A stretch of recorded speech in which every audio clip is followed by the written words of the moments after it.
Kasongo, maharibu hospitali, maharibu masomo, Kasongo,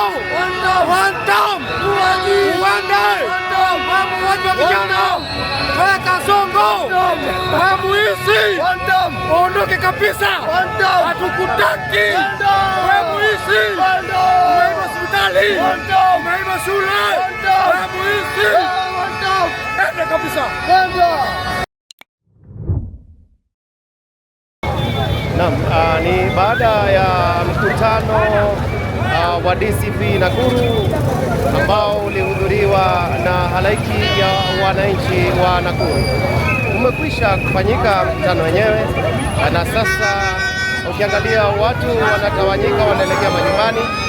Ina maana kwamba labda pengine kutokana na yale madai ambayo yalikuwa yametolewa hapo awali, ni kwamba wale ambao walikuwa wanatarajiwa labda pengine kujipanga kuzuia mkutano huu hawakufanya hivyo, na huko ni kuonyesha uongozi ambao ni wa amani. Labda pengine nitakuwa nazungumza na mojawapo ya wale ambao kwamba wamekuwepo katika mkutano huu, watueleze mambo yamekwenda namna gani. Asante sana, karibu. Asante sana. Mimi ni mkazi wa Nakuru County. Mimi kwa majina ni Emmanuel Okot. Mimi ni mtu wa One Town. Tunataka serikali ambao wanawajibika kwa masomo, hospitali, watoto wapate kazi, wazazi wetu watibiwe kwa amani, kwa sababu watu wengi ni wagonjwa.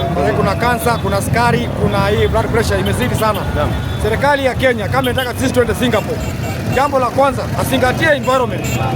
Akizingatia environment na angalia mambo ya hospitali, na angalia mambo ya masomo, mambo itakuwa mzuri.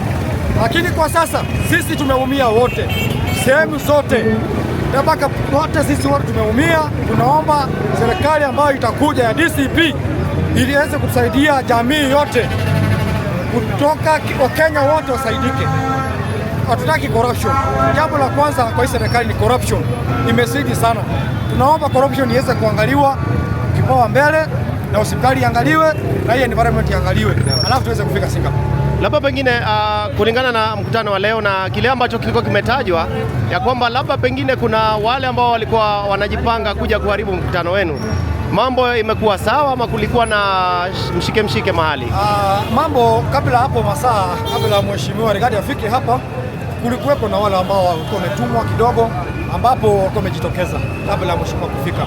Lakini siku ya leo sisi tunashukuru sana kwa mkutano wetu, kwa sababu mkutano haijakuwa na furugu. Hiyo tumependa sana, kwa sababu serikali ya Sudan Kieka na serikali ya Kasongo kama wataacha hiyo furugu na waangalie corruption na waangalie hospitali, mambo itakuwa mzuri. Naam.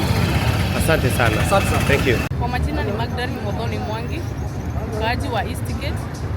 Mimi kwa siku ya leo nimefurahia juu security imekuwa sawa, na ninaambia wamama wote, Beatrice Mombi Macharia ni mheshimiwa anaweza badilisha Nakuru kama mama county. Naomba tumpe kura 2027 na badilisha Nakuru. Naam. Asante. Labda pengine mpangilio wa DCP ni upi kufikia sasa? Mimi naona inaendelea vizuri na tutaenda vizuri mpaka mwisho. Tunaona viongozi wetu wako sawa, na tena nahimiza watu wa Roda Ward wachague Gekonyo, James Gekonyo kama MCA wa Roda Ward. Naam. Yeah. Pengine ukizungumzia masuala ya afya na elimu kijumla, wewe kwa mtazamo wako unaona mambo inaenda sawa ama iko vipi? Upande wa afya naweza sema waangalie sana mambo ya madawa. Na shule imekuwa na pesa mingi, wazazi wanaitishwa kila wakati. Naweza sema hapo waangalie sana mambo ya masomo. Naam. Pengine kwa mtazamo wako tu, maana naokota maoni kwa watu tofauti.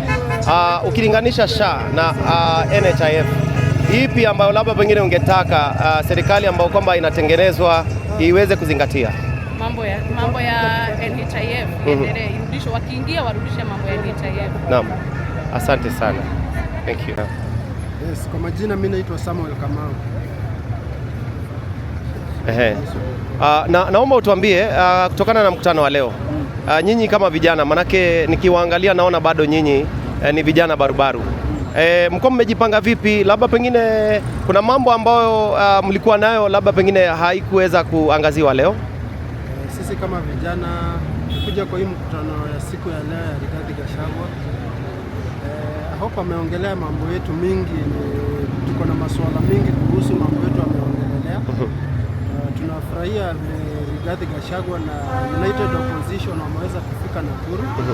Tunasema although wamekuja late, watafute tena siku nyingine bado. Sasa walikuwa katika tour ya East, sasa wakuje Nakuru West, ambapo huku Nakuru West tuko katika county ward ya Ronda Ward, na tuna represent kijana mwenzetu anasimama kiti ya MCA, anaitwa Honorable James Gikonyo.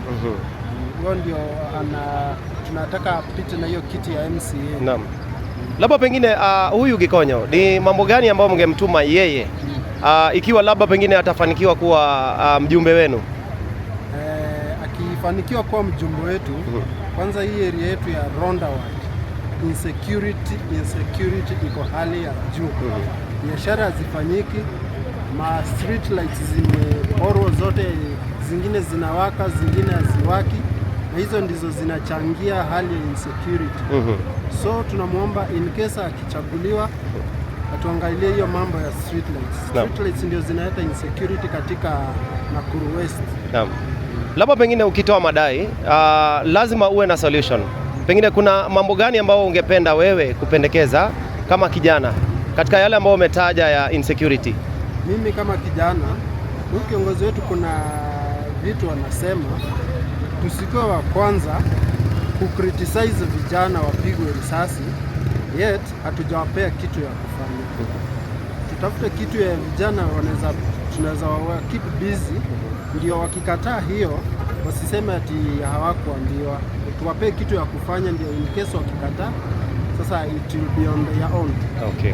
Kwa hivyo ana emphasize shule za hizi masomo hii ingine yenye si huko hivyo juu, hii masomo ingine kama itawaje Tibet, kama hizo ifunguliwe, ili vijana ambao wako na skills wakuja waendeleze skills zao. Naam. Na ziwasaidie kujikimu kimaisha. Naam. Asante. Shukrani.